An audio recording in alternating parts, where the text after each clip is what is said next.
and welcome back to Bleecker Street Comics with the Professor. With Gen V and the boys both in their respective last seasons, here we thought it would be a great idea to explore the beginning where it all began. The Boys #1, Issue 1 by Dynamite Comics. Written by Garth Ennis and the cover art by Derek Robertson. The comic's first panel, much like the show, begins with a bang. A boot crushes a hero's head into the pavement. In the Name of the Game starts with Butcher in Washington, D.C. on a park bench with his dog Terra as Homelander flies overhead. "I'm going to get you," Butcher says, in much more colorful terms. Butcher is a man consumed by his hatred of superheroes, which, as we come to learn, is often his motivation.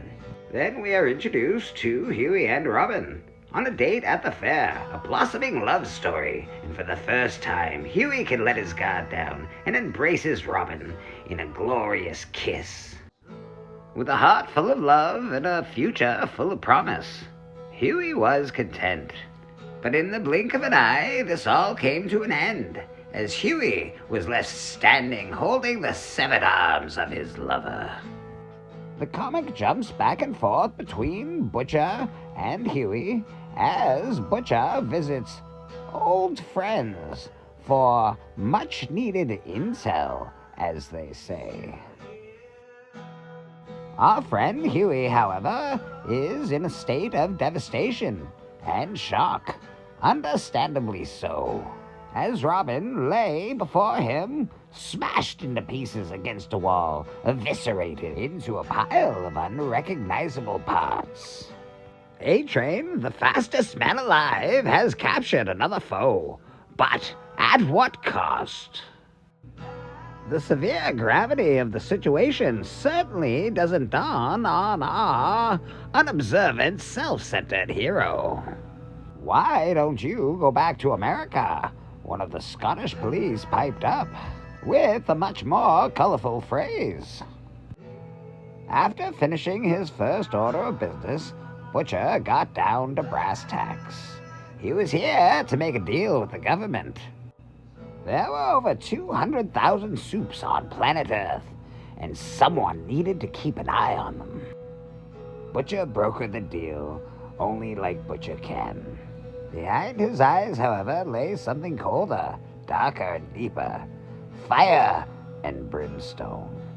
Revenge.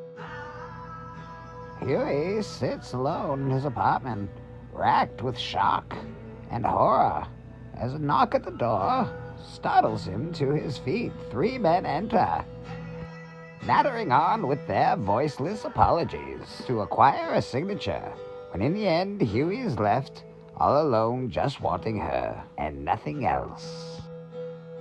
Butcher's info pays off, which leads to questionable old friends. And, of course, more information on our poor, sad protagonist.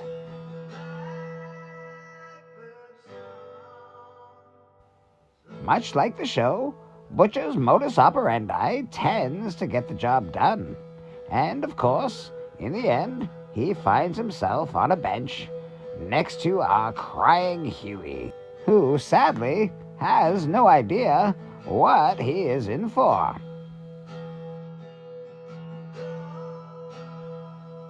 That, of course, brings us to the conclusion of Book 1.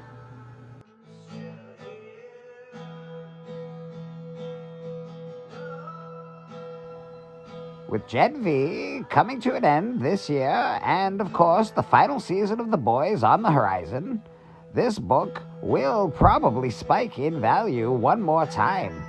So, in our opinion here, it is a good time to wait. If in fact you have a high-grade copy already, now or soon when the show drops may be a good time to sell. Then you can repurchase it later for a much cheaper price.